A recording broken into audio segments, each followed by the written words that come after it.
evening, and welcome to day 4 of the FIFA World Cup right here on islandstats.com.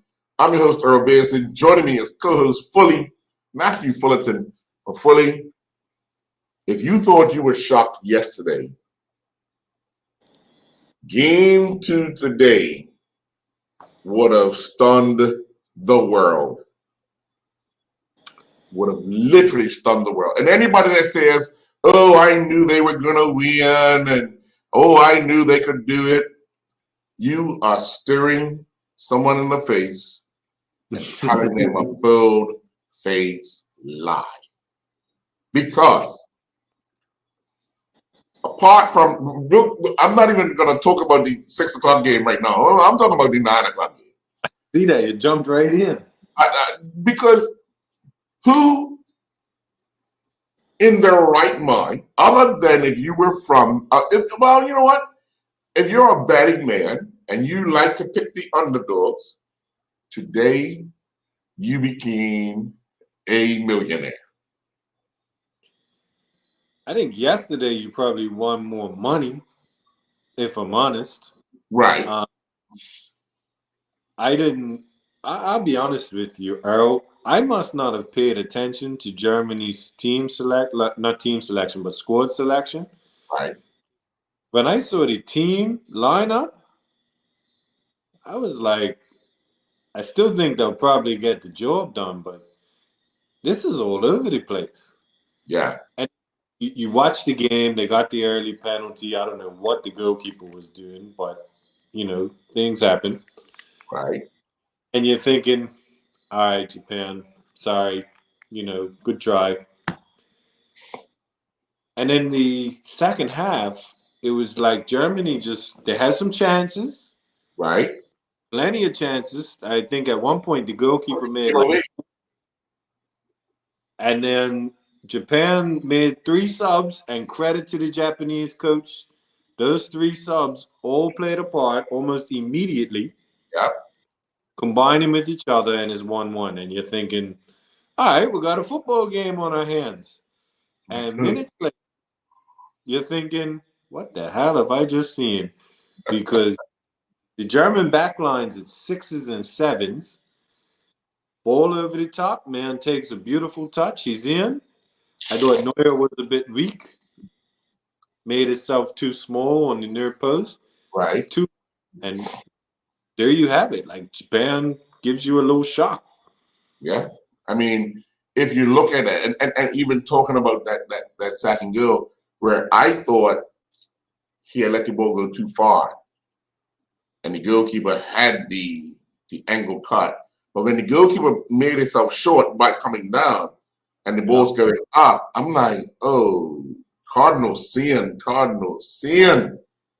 But and he had played well too. I mean, it's no, you expect that, but yeah, that was. Yeah, I mean, when we look at that result, and we put it up against yesterday's result with Argentina losing. See, I think what a lot of people tend to think or tend to look at is former World Cup winners. Yeah. And if you put Argentina and Germany in that basket of, regardless of what they put out every 4 years, they're former World Cup winners. And teams you should be on paper, like you said, and when Germany's team came out, I mean, how many household names would you say they had in there? Right. But when you think of the Germany of the back in the day, you could start naming off guys and you start saying, okay, this guy could change the game if need be just by his speed or just by the fact that he could pass the ball, all that type of stuff. And the Germans just did not have that today. Yeah, I think, first of all, I think the back line, the left back gained a little respect, but the not good. For a German team, not good. Midfield was okay. The missing Cruz. Right. which you could see that hurt them. But the not having a number 9 for Germany, it's like, really, the Germans are playing without a number 9. Yeah, yeah. I And mean, again, chances, and we've said every night on this show that you have to take your chances, and we're gonna talk about it later in this show for the fourth game of the day. But they did not take their chances. yeah, They were punished. came back to haunt them. And now he's in a very dangerous position, because their next game, we can sort of roll on into the third game of the day. I don't know. Do you want to talk about the first game? I'm gonna actually, you know what? I'm gonna swing back to that first game because we have to. We made an obligation to talk about all the games played. So we're gonna go back to the first game. No, not much to talk about, but again, Modric completed 112 passes.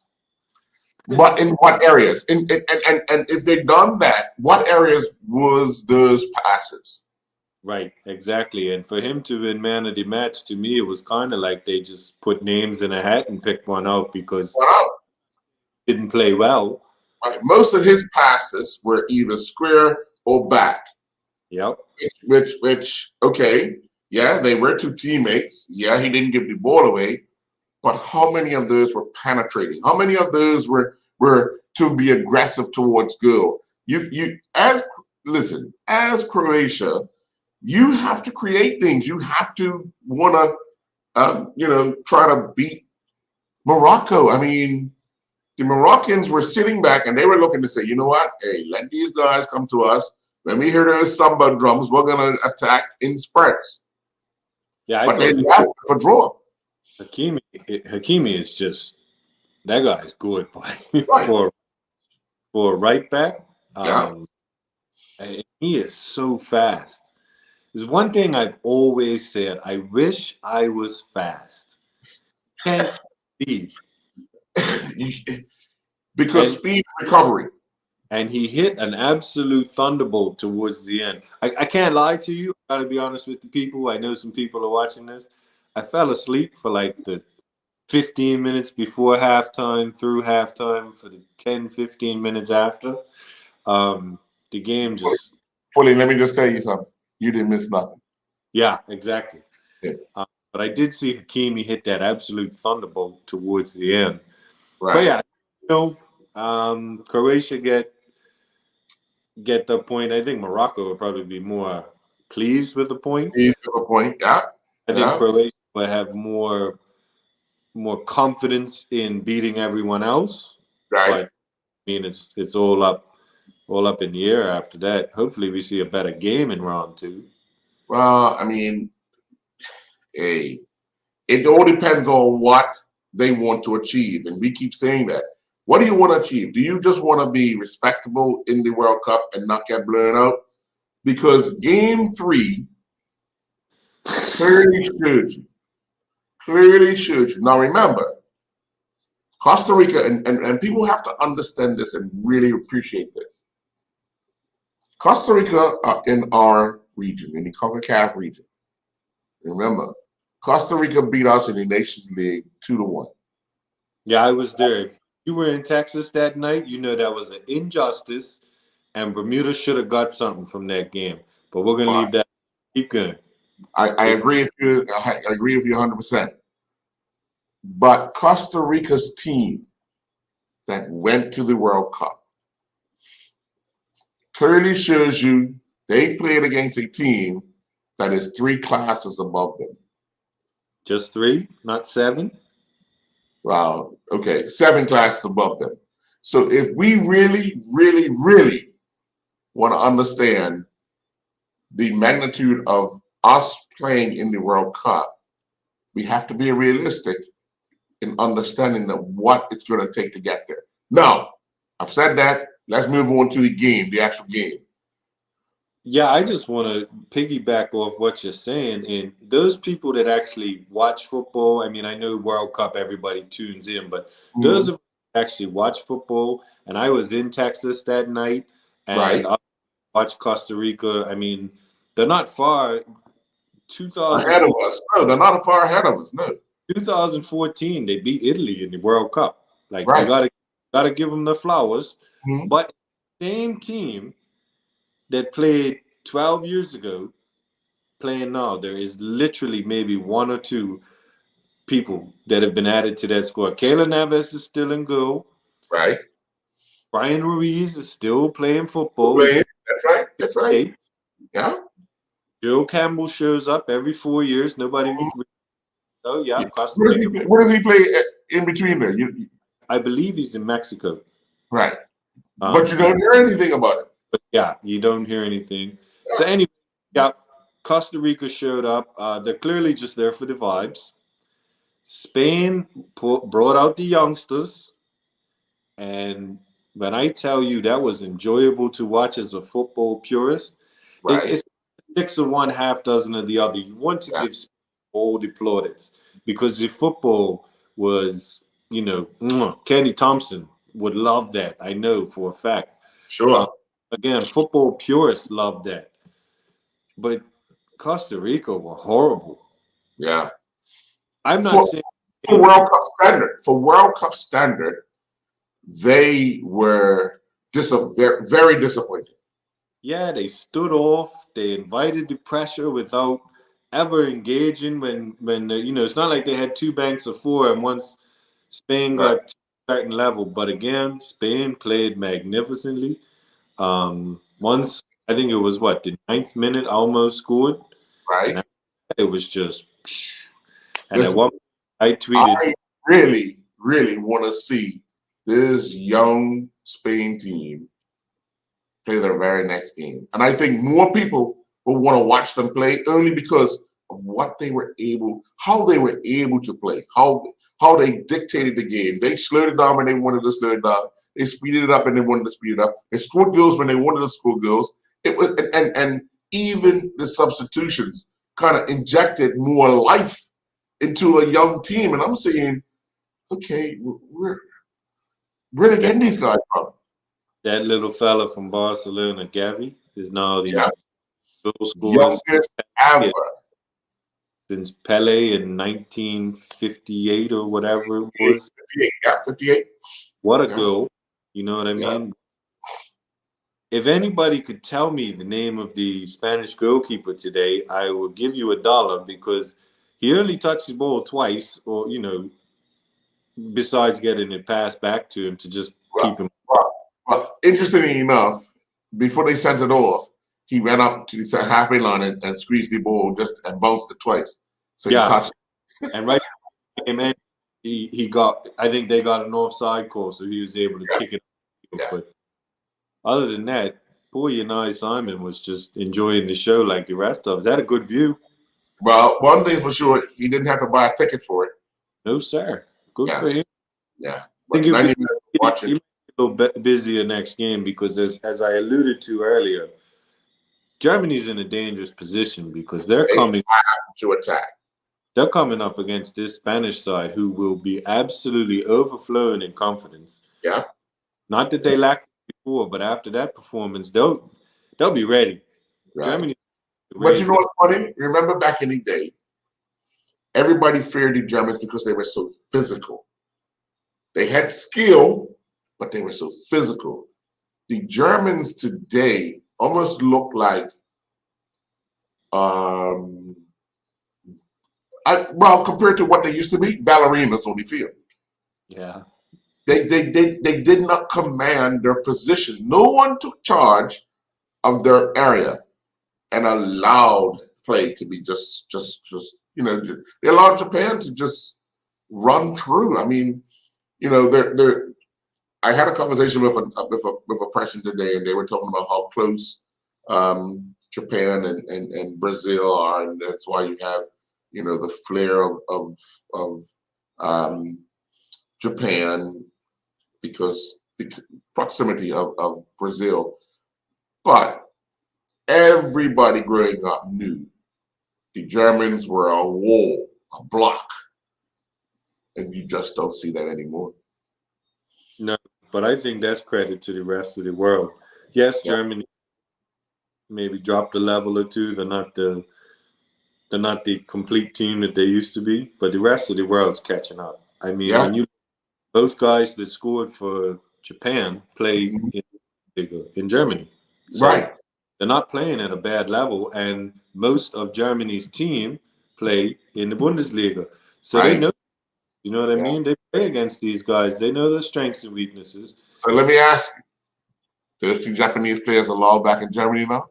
No, I think they're okay because it was the first game. Had they knocked out Germany, Well, let's put it like this. If Germany lose their next game, and passports have been revoked, all sorts of permits have been thrown up, and I just yeah. like to throw a shameless plug in that the guy that scored the winner, Asano, Yes. he was at Arsenal for a bit, so you know. Hey, Arsenal's still top of the table, and you're sinking nations now. How's that? But we're sprinkling class all over the world. He's going. He never actually played for Arsenal, but he was there for a bit. Sure. And of course, we're gonna get to this tongue twisting final game of the day. Now, fully, I know you're ready. You are ready with so many different what I want to say, comments, attributes, all sorts of things. But let me ask you, before you actually get good, when the Canadian team would have gone in the locker room at the end of the game, what do you think the conversation would have been? Oh, we've let this one slip.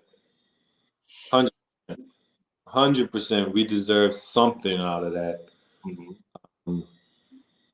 I mean, for anybody that saw the game, the first 20 minutes was Canada attacking. Yeah. Yes. They got the penalty. I still now, for those that don't know, I am Canadian. My dad is from Halifax. Right. So although that's my team, Yes. even though they've only been to like 2 or 3 more World Cups in Canada because they take Yes. I am Canadian, so I do want to see Canada do well. Right. So you see the penalty get given, and you see Alphonso Davies step up, and you're like, I'm thinking to myself, I've never seen this guy take a penalty. Right. It was weak. Courtois, who has been absolutely stonewall of late, continued credit to weak penalty. It saved. Come to find out, Alphonso Davies has never taken a penalty in a competitive match. But you pick 5 to 10 minutes into your first World Cup match to say, yeah, I'm going to do it now. But you know what? You know what? The interesting part, and because I used to take penalties when I was playing, the longer it takes to take the penalty, the more time you convince yourself to go against yourself. Yeah, I was convinced he would kick back on himself. All left footers usually kick back on themselves. Right. As people, that's what you think. He's going to kick across his body. That was big. But anyway, they continued, and they were causing those old boys from Belgium fits. Oh, yeah. Without a doubt. They created so many opportunities for themselves. There was a but they wouldn't get the shots off. It was almost like they forgot, okay, we're past the ball, we're done all this, and where's it go? They had another penalty at one point with on a guy's foot, but it wasn't given, so we moved. And like you said, the decision making was criminal. Yeah. I think it was almost a bit of selfishness where guys wanted to be the one to score. Right. And then one ball over the top, harmless ball from a center back, just into a channel, Belgium up 1-0. One chance. Yeah. And you're going to the halftime break. And it goes back to what we've said every night. If you don't take your chances in international football, you are bound to be punished at some point. Yeah. Out of nothing, that goal came. And then again, from a football side of it, what Martinez did in the second half was brilliant. He closed him. He brought on 2 center midfielders and said, "You're not going to play through the middle. You're not Right. going to have that time and space. You're going to have to go wide." And on the flip side, what Canada did absolutely blew my mind, because you take the fastest player in football, besides myself, Right. because I'm blessed, but Right. the fastest player in football, and you put him in the middle of the park Yeah. where his technical ability is not that high, That's good. Yeah. Yeah. Yeah. and you leave him there. And to be fair, Canada had a bunch of half chances, In the mostly second all half. Yeah. Belgium win 1-0. Yeah. I mean, if anybody like scrutinized and really watched that game, and if you haven't watched it, I would suggest you go and watch it, because without a doubt, being realistic and being honest, the score would have been 4-1 Canada had they taken their opportunities. And I'm saying 4-1, they created far more chances than that. But if you, like you said, if you don't put one of those chances away, when they missed the penalty, if you go back, because they kept showing, players and fans' reactions, most of those players just dropped their hands. I Because think, their belief was, what got the lead? If we get this lead, we can defend this lead. yeah, because Belgium's going to have to come attack us. And Right. it was the pace that was killing Belgium, because those Oh, Canadians. oh boy, those spots are running off the ball. Oh, but you know what? And I kept saying to myself, keep, for the camera's view, keep showing the higher view, because you see the patterns they were running. You got to see everything they were developing. They were confusing the life out of those Belgians, because Right. their ability to run off the ball, their ability to be on the ball, but it was just that final third. The center of the park. And once they clocked it, Canada ran out of ideas. Yeah, and Canada should have put Davies back outside, because Yeah. even after missing the penalty, was trying to do too much to almost make up He for was it. trying to right the ship without, because there was 2 occasions where I felt he got the ball to the middle of the park, on top of the box, was a player to his right. And instead of him slipping the ball to his right, he tried to shoot. Yeah. And it went out for the corner. And I'm saying, he's so still messed up about the penalty. He's trying to right it all by himself. Wrong. And listen, pass the ball to a teammate. If the teammate scores, the team scores. And that's the one thing that internationally, professionally, everything, when you're doing a team sport, if the team scores, the team scores. I don't care who scores the goals. Everybody gets caught up in even in Premier League. If somebody from United scores, they talk about that one individual. But at the end of the day, when the result comes up, it's Manchester United 1, whoever 0. Yeah. That's the way the players must look at it. And now Canada's got to go play Croatia. Yeah. Croatia might pass them to death, because I don't know if anybody saw how open Canada were. Yeah. There were gaps. There were plenty of gaps. And then to finish the group, play Morocco, which that game could be 5-4, because it'll be wide. It'll be wide, because it'll be both teams last. No. See, that's the funny. Because what happens if Cameroon pull a stunner? If who? I'm sorry, Morocco pull a stunner. Hey, that's World Cup football, mate. And that's why all games started 0-0. Yes, sir. Yeah. Well, fully, tomorrow is a big day. Tomorrow is a big day, and I'm a little depressed that I'm going to miss one of the games, but life happens. So, starting off 6 o'clock in the morning, this is going to be a good game. Don't get it twisted. Don't sleep on these 2 teams. This is going to be a game. That Switzerland team is a lot better than people would generally believe they are. And obviously, Cameroon are Cameroon, African nation, they will run for 90 minutes. They're going to bring the sauce. Cameroon will bring the sauce. But as you said, I mean, I've looked at this Switzerland team. I've looked at the players. I've looked at the quality of player, the rating of player. And believe it or not, these two teams, this will be the first ever time that they faced off against each other. See, and I like that. I like when nations haven't played each other. You know what I mean? Yeah. I know with this World Cup, France are playing two of the teams they played in the last World Cup.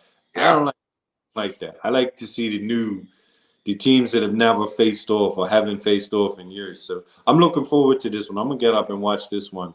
Sure. So let me ask you, Switzerland, 15th ranked in FIFA. Cameroon, 43rd. Doesn't make a difference? No. Not at all. Nope. Because it starts at 0-0. Yeah. The rankings to me are a farce anyway. Yeah. Well, actually, let me just explain, and let's just explain why you say that, and I think you're 100% right when you say that, because for what people don't understand is the more games you play, even if you lose, the rankings go up. Even if you lose, your rankings go up. These European teams are now playing a guaranteed 12 games a year. A calendar year. So, you know, that's 12 games that, let's just say you go 12 unbeaten. Right. You're nice. You know what I mean? Yeah. Did Belgium look like the number 2 footballing nation in the world today? Not at all. Not at all. So are they still a good footballing nation? 100%. Yes. But the rankings in the world, not at all. You know, they've earned it, I guess. But again, it just shows you that I don't know what Canada are ranked, but you would look at those rankings and say 50 versus 2, oh, Belgium will walk this. Right. Doesn't always happen like that. Yeah. Okay. Second game, I'm missing. Game 2. You're missing this one? I'm missing this one, and I'm a little upset because I'm looking forward to seeing Uruguay play. South Korea are a very strong unit. Yes. Those Asian, they're very regimented. yes, as you saw in Japan, they give you 110%. Mm-hmm. They necessarily have those household names, but it's 110% from the word go to the word stop. And they also have one world-class player. Yes. Heung-min Son. Yep. Who on his day can do pretty much anything he pleases. But Earl, this Uruguay team, Darwin Núñez, Suarez, and Cavani up front. Now, don't sleep on those old cats. Not at all. Not at all. And believe it or not, all three of them are going to want to make a swan song. Darwin's a problem. Don't worry about how he started at Liverpool. Darwin is a problem. I was telling my mate last year, Liverpool need this guy. They needed some other things too, but they needed him. Right. But the one that I'm looking forward to seeing is Valverde in the midfield from Real Madrid. Right. That on form is one of the best players in the world right now. He's incredible to watch. Right. I do a bit about Uruguay at the back. I mean, Godin's still playing, and he's probably close to 40. Right. I'm looking forward to watching this Uruguay team play because they get the job done. Yeah. Well, interestingly enough, these two teams met in the 2010 FIFA World Cup. Mm-hmm. Uruguay won that match 2-1, but they met in a friendly in 2018. Korea won that one 2-1. I think this will be very even. Very even. You might moment of brilliance separate these two. Yeah. Uruguay currently ranked 14th. Korea ranked 28th. Not much between the two teams, but the Blues, it's all to play for. Let's move to the big one of the day. Noon. If your grass is not cut by 9:15, it's not getting cut till Sunday. No, sir. How do you know? This is going to be a football game right here. This is going to be a game of soccer, as the United States commentators would say. Ghana have got some. Obviously, they have the nucleus are fantastic footballers, Yes. but put in a few guys that wouldn't have made other teams, and that Portugal team is stacked. Oh, it is. Is it ever? Stacked. Obviously led by number 7. Yes. But they've got Bruno Fernandes, they've got Bernardo Silva, they've got João Cancelo. I mean, this team They have a variety of stars who can actually take over the game independently. and as if they play as a unit, Oh boy. Ghana are no pushovers, Earl. Don't think Ghana's. No, I would never sleep on Ghana. I would never sleep on Ghana because I've actually seen them play in person.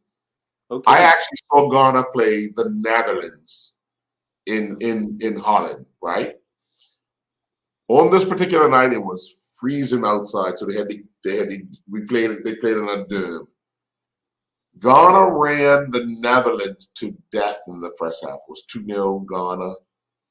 So Netherlands, you do that home team tactic. They ran into the change room halftime. The drums were beating, and all of a sudden, what's sitting there saying, all of a sudden, hey, why is it cool? They opened the roof. Oh, you don't think Holland know football, mate? They opened that roof. When those guys from Ghana came out the second half, there were no drums beating. There was no tempo. And Holland won 4-2. I said, but to see those guys play and the tempo in which they play, I would never fall asleep on Ghana. No, if an African team is to win this World Cup, Ghana is my pick. Right. They have some great players on there. So I'm looking forward to watching this one. I just hope the team selection and the subs get right, because sometimes you find that with the African teams, people aren't played out of position. Right. Just hope that works out. And if you're driving across Docksiders or Vasco between sort of 11:30 and 3:30 tomorrow, just please take your time, because there will be a lot of people. Yeah. Well, you know what? And fully, we cannot go across this game without talking about the scenario, the personal issues going on with Portugal's number 7. He's now without a team. Yeah, he's unemployed. I fully expect this man, as great as he is, to put himself in the shop window to show everyone, all right, what happened at United, it's done. I'm free. Come get me. I can still play football. I can still score goals. 100% believe that that's what's going to happen. I'm going to throw this out. He will wear the blue of Manchester City next time you see him in action. That's my take. Let's move to Brazil. Final game tomorrow. The favorites. Yeah. That dress like, what's that? Somerset Eagles and St. David's.